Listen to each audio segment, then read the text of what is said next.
Jacob finally arrived in the land of the east.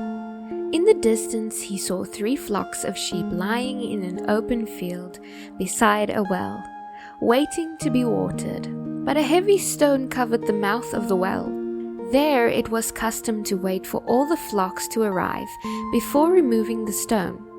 Once all the flocks were watered, the stone would be placed back over the mouth of the well. Jacob then went over to the shepherds and asked them where they stayed. They replied, saying, "At Haran." "Do you know a man there named Laban, the grandson of Nahor?" asked Jacob. "How is he?" They replied, saying, "He is well and prosperous. Here comes his daughter Rachel with the sheep. Why don't you water the flocks so they can get back to grazing?" Jacob asked. They replied, "We don't move the stone and begin watering until all the flocks and shepherds are here." Rachel was a shepherd, and while they were talking, she arrived. Due to Rachel being family, Jacob went over to the well, rolled the stone over, and watered his uncle's flock. Jacob thereafter kissed Rachel and teared up. He explained to her that he was her cousin and told her about her aunt Rebecca. Then Rachel quickly ran to go and tell her father. The moment Laban had heard about Jacob's arrival, he rushed out to meet him with a warm greeting. Laban then brought him home, and Jacob told him the whole story. Laban then exclaimed, "Just think, my very own flesh and blood." A month went by since Jacob had arrived. Laban said to him, "Just because we are relatives doesn't mean that you should work without pay. How much do you want?" Laban had 2 daughters.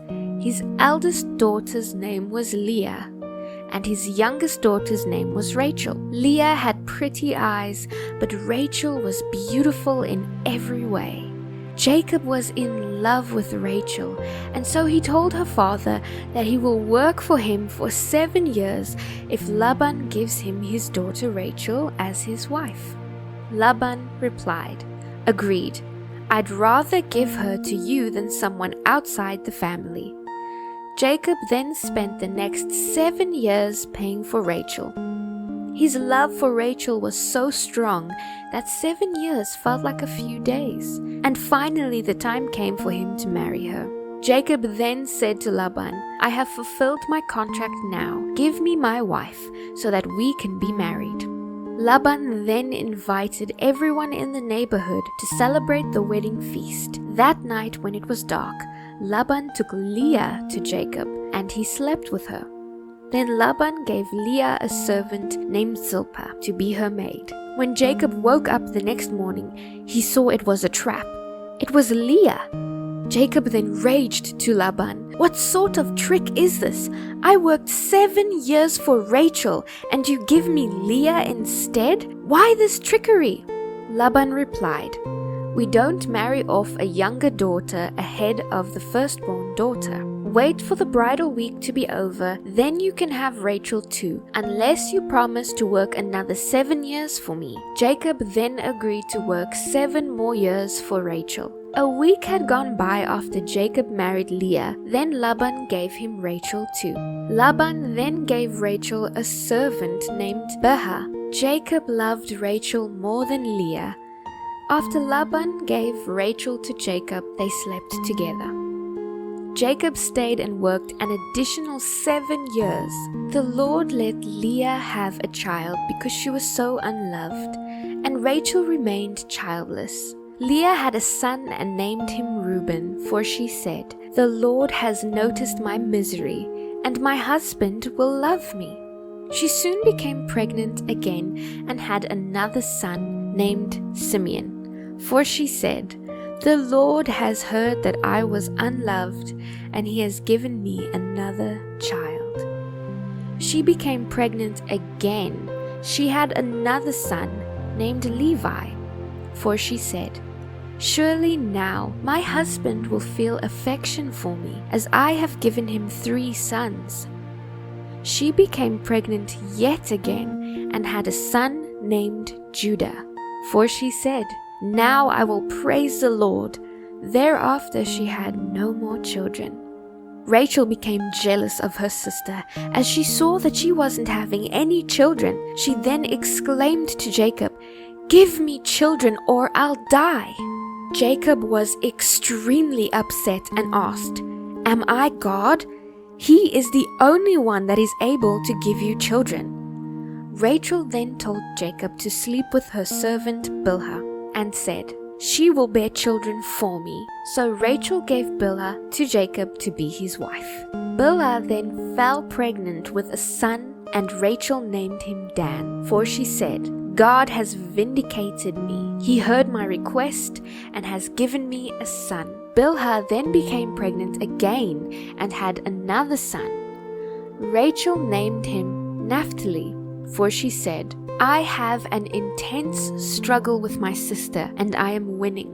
Leah then realized she wasn't going to have any more children, so she gave Zilpah, her servant, to Jacob as a wife. Soon Zilpah gave Jacob a son. Leah named him Gad, for she said, "How fortunate am I." Zilpah then had a second son. Leah named him Asher, for she said, "What joy is in me.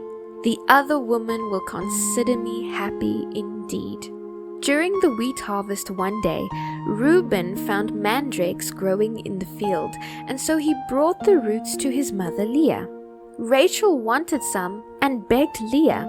So Leah angrily replied, "Was it not enough that you stole my husband? Now will you steal my son's mandrake roots too?" "I will let you sleep with him tonight if you give me the mandrake roots," replied Rachel.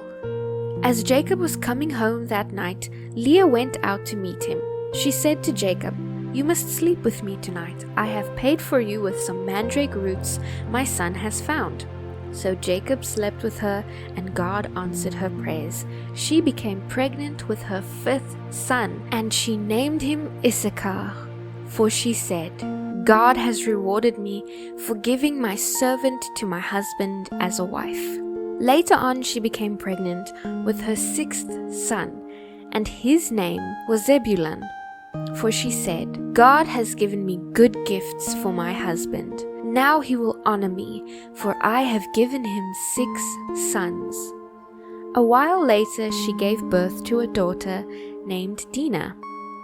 God remembered Rachel's plight and answered her prayers and gave her a child. She gave birth to a son. Rachel then said, "God has removed my shame."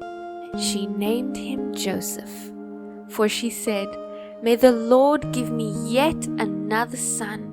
Soon after Joseph was born, Jacob said to Laban, "I want to go back home. Let me take my wives and children, for I have earned them from you, and let me be on my way. You know I have fully paid for them with my service to you." Laban replied, "Please don't leave me, for I have learned my divination that the Lord has blessed me because you are here. How much do I owe you? Whatever it is, I'll pay it."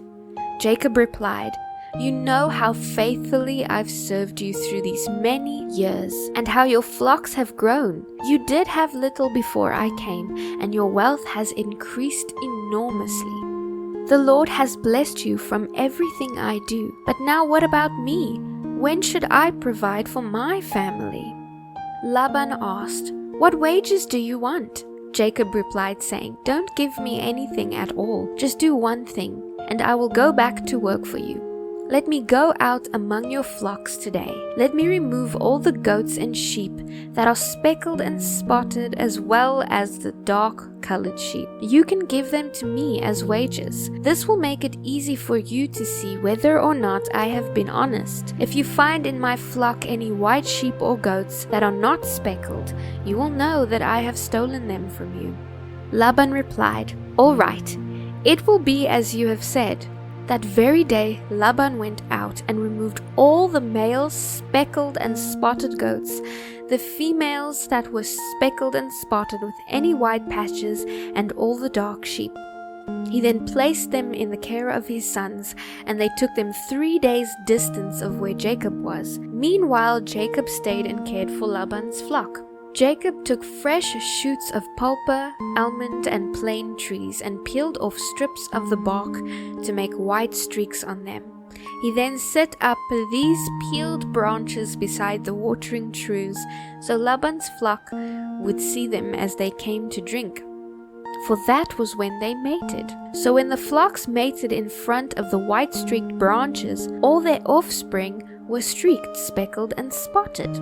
Jacob added them to his own flock, thus separating the lambs from Laban's flock. At mating time, he turned the flocks toward the streaked and dark-colored rams in Laban's flock. This is how he built his own flock from Laban's. Whenever the stronger females were ready to mate, Jacob set up the peeled branches in front of them. He didn't do this with the weaker ones, so that the weaker lambs belonged to Laban and the stronger ones were Jacob's. This resulted in Jacob's flocks increasing rapidly. This is how Jacob became very wealthy with many servants, camels, and donkeys too.